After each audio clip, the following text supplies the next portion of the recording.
How goes it? I'm Wills Maxwell Jr. and this is What Did We Miss? Here I tell you the stories WWAY did not while pretending I know the ones they did.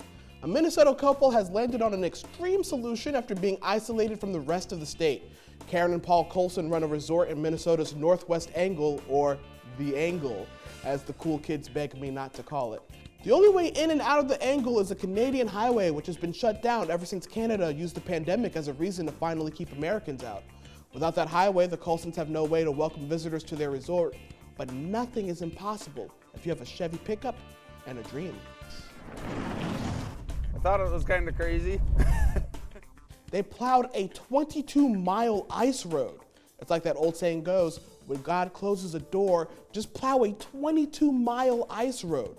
With absolutely no trees or wind barriers out there, the plows have to regularly remake the road, and it's working. Customers are actually braving the tundra to visit the resort. That's how badly people need a vacation right now. They're willing to go on quest. Drivers have to go 25 miles per hour on the 20-inch thick ice. A round-trip permit for the ice road costs $145, but the anxiety comes free. All right, let's move to a warmer locale, Russia. Divers plunge into the frozen river in search of fossils. The Tobol River is lousy with ancient shark teeth, woolly rhino bones, as well as tools used by early humans. I used to think painstakingly brushing the desert for bones was a miserable task, but now I see that this is way worse. The area is described as an ancient bone deposit. Paleontologists find a different mixture of fossils there each year. They choose to do it in the winter because it's easier to see underwater when the river is frozen, which is a thing I'll just take their word for. You know what? Send me down there when it's not negative 13 degrees. I don't care if I can't see, I'll just feel around.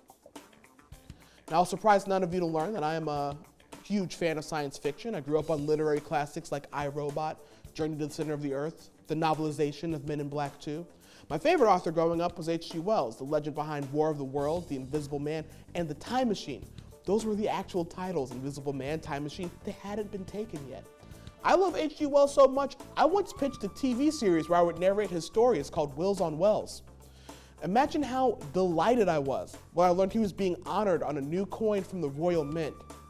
Now, allow me to explain why this doesn't cut it. Fans are upset because the design's attempts to honor Wells are just full misses. Now, see, you have the Invisible Man, except the Invisible Man didn't dress like that. You know, he wasn't an aristocrat. You would have been closer by just going with a poster of Elizabeth Moss. Now, there's a tripod that attacks Earth in War of the Worlds, but this tripod has 4 legs. This leads me to assume that either the artist doesn't know how many legs make a tripod, or they forgot how many legs they already drew. Also, this quote on the edge, "Good books are the warehouses of ideas," often attributed to H.G. Wells, but he never said that. It was Marilyn Monroe. Now, I'm only complaining because I'm a little hurt. You see, they didn't go with my design. It's the Invisible Man. I'm Wills Maxwell Jr., and that's what we missed.